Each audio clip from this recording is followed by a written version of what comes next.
Cape Country 104, today's best country. Brantley Gilbert going to be at the Melody Tent this Sunday night. Tickets still available. But let's catch up with Brantley right now. Where are you now? I am at my farm at home in Georgia. I feel like we've talked before, and you raise something different on the farm. What do you raise on the farm? So a while back we were breeding deer. Okay, that's what it was. Yeah, at the farm in Alabama. This one in Georgia, they don't let us breed here, so we're feeding them good. Okay.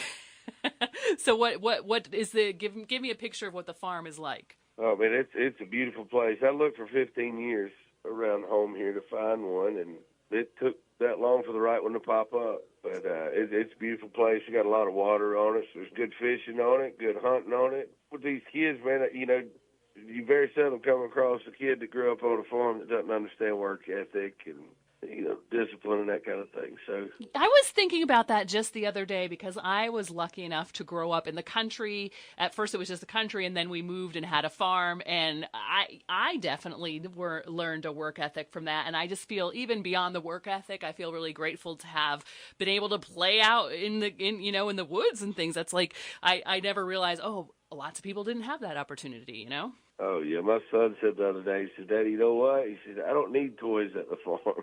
Yeah, like nature is the toy. That's it. Did you make a tree house for him? Because I had a tree house. Well, we hadn't quite got there yet. We're still working on the house. So, all right. Well, we'll give that was supposed to be a 5-year plan, but with this new one coming into the picture here, it kind of accelerated the process. Yeah, I was going to ask you about that. So you announced over Mother's Day, I think it was, that you were going to be having a third child. Are you sharing what gender it is yet, or are you keeping that on the down low? We're keeping that under wraps for right now. Daddy's happy. Fair enough, because you have one of each, so either way, it's good, right? Absolutely. We're just looking for happy and healthy. There you go. There you go. When you are out on tour, what is your favorite activity to help you unwind? Because you have nature there to unwind. What do you do on tour to unwind? I don't know. Is this live? Yeah, we smoke weed to wind down. I mean, that's a little Willie Nelson therapy. Okay, we'll call it Willie Nelson therapy. This is Massachusetts. It's legal here, so. There you go.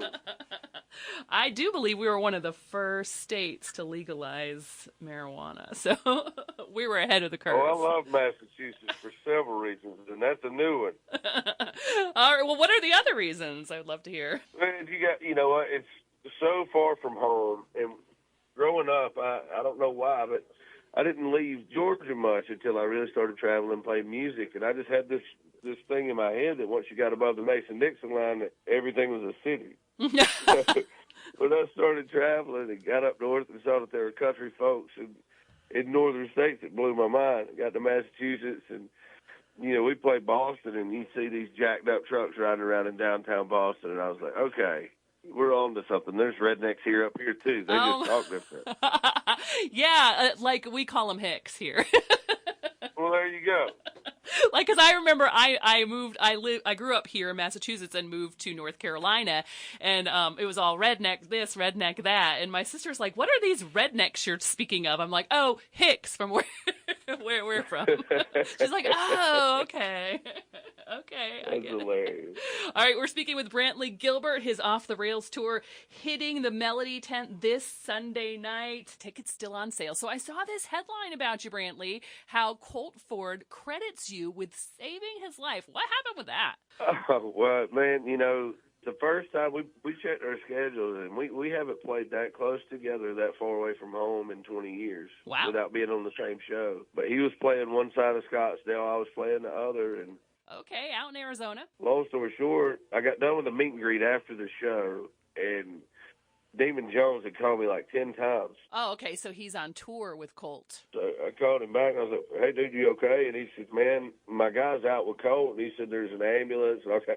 And bless his heart, I hung up on him, and I just told my tour manager, I said, "Find Colt and get me to him." And, without going into too much detail, Colt had 2 major heart attacks. Oh, wow.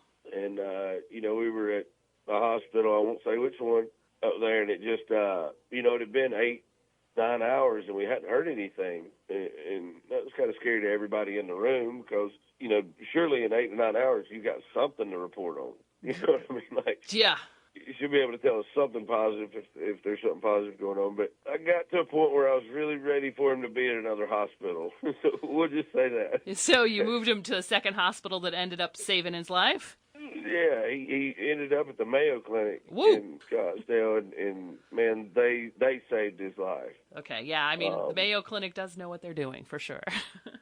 Yeah, it was honestly amazing. And you know, they said they'd seen people half Colt's age and half the trauma that he'd gone through not make it. You know, and he made an incredible recovery. He's already at home. He got home 2 days ago. Clearly, that was good peer pressure on your part, getting him to a better hospital. Great save on that one. Talking to Brantley Gilbert, who's on tour and is going to be joining us at the Melody Tent this Sunday night. Speaking of which, you got 2 kids. Do they usually come with you when you're on tour? You know, if it's a trip close to the house, we'll bring them. If it's a ways away, wife's got them on a pretty strict schedule, so. You know, if it's kind of close to the house, they come out. And they've done some longer runs. You know, if it's been a while since I've seen them and I'm not coming home for a minute, they'll fly out and kind of get on the bus for a little while. So, yeah, from time to time they do. Do you think either one of them will be a musician when they grow up? That is a terrifying conversation. I know, it's not like people think it's all glamour and stuff. It's a hard life, right? Especially being on the road. It wouldn't bother me if they could grow up country kids or doctors and lawyers and such. It's like, mamas, don't let your babies grow up to do what I do. Do as I say, not as I do. Exactly. I don't know what I think about that, mister. All right, so what can we expect from the show this Sunday night at the Melody Tent? This is the best show we've ever had. There's a lot of planning went into it on the production end, as well as, you know, what's happening on stage musically. It leaves a crater wherever it lands, and it's a lot for your eyes, a lot for your ears. And I think folks will see it's a rock show. It's a good time. Yeah, it's definitely no bad seat in the house of the Melody Tent. So can't wait to see you out there this Sunday night. And thanks so much for speaking with me, Brantley. I appreciate it. Absolutely. I appreciate you having me. He is not lying about how it is a rock country show. So make sure you check out Brantley Gilbert at the Melody Tent this Sunday night. As I said, there are no bad seats there. It's Cape Country 104.